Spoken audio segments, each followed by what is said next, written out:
Assalamualaikum warahmatullahi wabarakatuh. Berjumpa kembali dalam video pembelajaran mata pelajaran sejarah kelas 12. Pada video kali ini kita akan membahas mengenai perkembangan teknologi luar angkasa. Topik yang dibahas dalam video ini ada tiga, yaitu pertama, sejarah perkembangan teknologi luar angkasa. Kedua, perkembangan teknologi luar angkasa di Indonesia. Dan yang ketiga adalah dampak perkembangan teknologi luar angkasa. Mari kita bahas yang pertama terlebih dahulu, yaitu perkembangan teknologi luar angkasa. Teknologi luar angkasa ini sudah dimulai sejak pada era Perang Dunia Kedua, di mana negara Jerman menjadi pelopor perkembangan teknologi luar angkasa, dimulai dari seorang ilmuwan Jerman yang bernama Wernher von Braun pada tahun 1930-an menciptakan roket F2 atau agregat 4 atau E4 yang digunakan sebagai senjata Jerman dalam Perang Dunia Kedua. Kemudian tenaga ahli Jerman ada 4 orang yang akhirnya memutuskan untuk pindah ke Amerika Serikat dan berhasil mengembangkan heavy fighter melalui Manhattan Project. Setelah para ilmuwan Jerman tersebut pindah ke Amerika, ilmuwan-ilmuwan tersebut langsung berkontribusi dalam perkembangan teknologi luar angkasa di Amerika.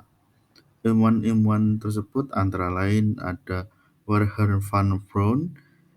Di Amerika beliau menciptakan sebuah roket Saturnus 5 dan membantu misi Apollo pada tahun 1969. Yang kedua ada ilmuwan Herbatus Drookholt. Di Amerika beliau menduduki jabatan tinggi di Angkatan Udara dan NASA. Yang ketiga ada ilmuwan Herbert I. Wagner. Di Amerika beliau menjabat sebagai penasihat teknik bidang pertahanan Amerika Serikat. Dan yang terakhir ada Kurt Bloom. Beliau adalah ahli senjata biologi baik ketika bekerja di Jerman maupun di Amerika. Setelah Perang Dunia berakhir, perkembangan teknologi luar angkasa ini semakin pesat ketika memasuki era Perang Dingin. Persaingan teknologi antara Amerika Serikat dan Uni Soviet, khususnya di bidang teknologi satelit ini semakin pesat. Hal ini bisa kita lihat ada dua buah teknologi luar angkasa yang menjadi persaingan pada waktu itu. Yang pertama adalah teknologi satelit. Pada 4 Oktober 1957, Uni Soviet ini berhasil menjadi negara pertama yang meluncurkan satelit pertama di dunia melalui satelit Sputnik 1.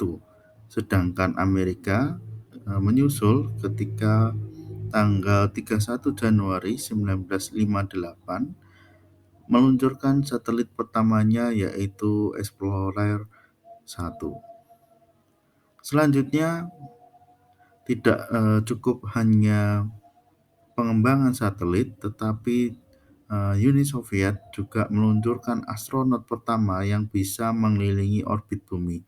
Jadi memberangkatkan manusia untuk mengelilingi bumi. Ini dilakukan teknologi pertama dari Uni Soviet, yaitu yang berangkat adalah astronot Yuri Alexeyevich Gagarin menggunakan kapsul Vostok 1. Sedangkan Amerika selanjutnya tidak mau kalah juga meluncurkan astronot Alan B. Shepard menggunakan kapsul Mercury 1. Persaingan selanjutnya terjadi ketika Amerika dan Uni Soviet ini bersaing pada satelit yang mampu melakukan orbit paling lama di luar angkasa. Sedangkan dalam persaingan ini pihak Amerika yang menang karena mampu melakukan orbit, satelitnya melakukan orbit selama 23 jam. Sedangkan Uni Soviet hanya mampu sekitar 5 jam. Persaingan teknologi selanjutnya ini adalah teknologi luar angkasa yang mampu mendarat di bulan. Nah, karena persaingan ini akhirnya Amerika dan Uni Soviet ini saling bersaing dalam hal teknologi.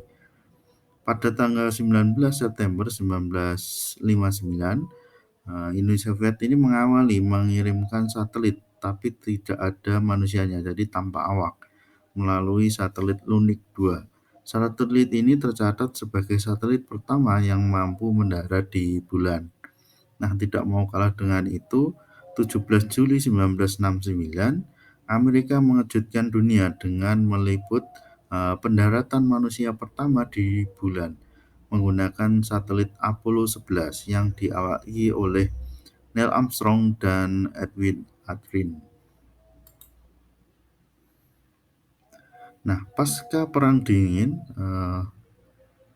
teknologi luar angkasa ini berkembang secara lebih lanjut, yaitu diantaranya adalah mengirimkan manusia keluar angkasa untuk beberapa misi, baik misi ilmu pengetahuan dan penelitian. Kedua adalah mengembangkan pesawat ruang angkasa.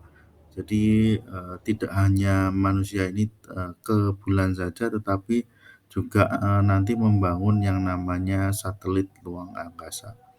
Kemudian mengembangkan akses ke ruangan angkasa dalam proses yang lebih mudah dan lebih murah.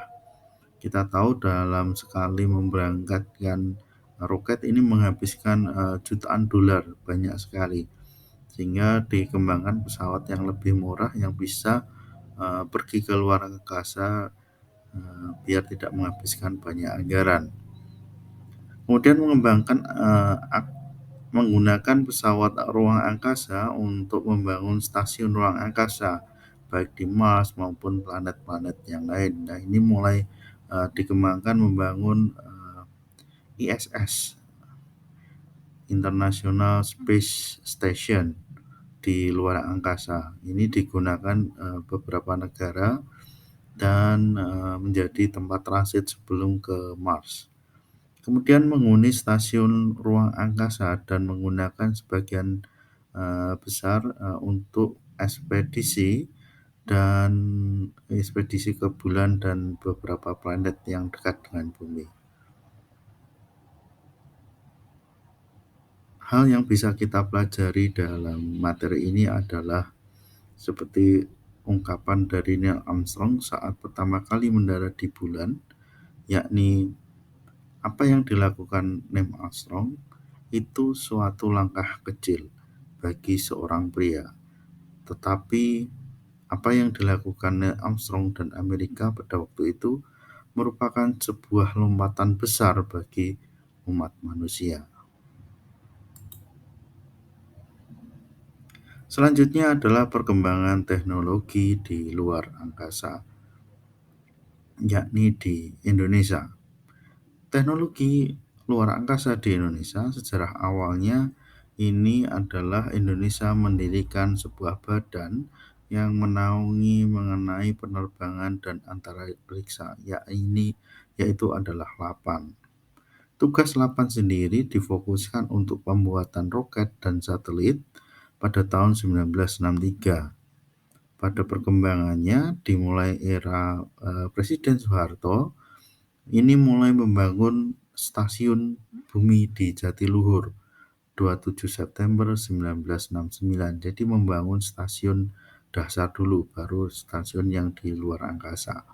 Kemudian pada 29 Juli 1976 diluncurkan satelit Palapa A1 dengan roket Delta 2149 di Florida, Amerika Serikat. Jadi satelit kita ini tidak bisa kita menerbangkan sendiri dari Indonesia, tetapi harus bersamaan dan meminta bantuan ke Amerika untuk menerbangkan satelit sampai ke luar angkasa karena memang teknologi yang dimiliki itu baru dikuasai oleh NASA pada waktu itu.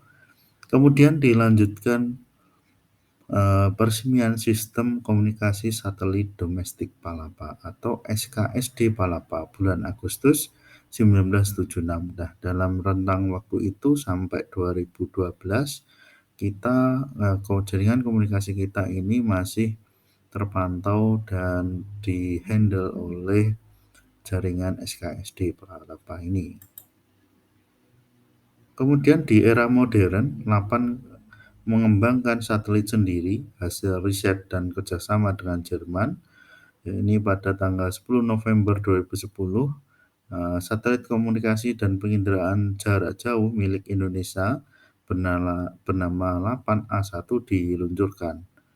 Kemudian September 2015, Lapan juga bekerjasama dengan organisasi radio amatir Indonesia sukses meluncurkan satelit Lapan A2 dengan menumpang satelit milik India.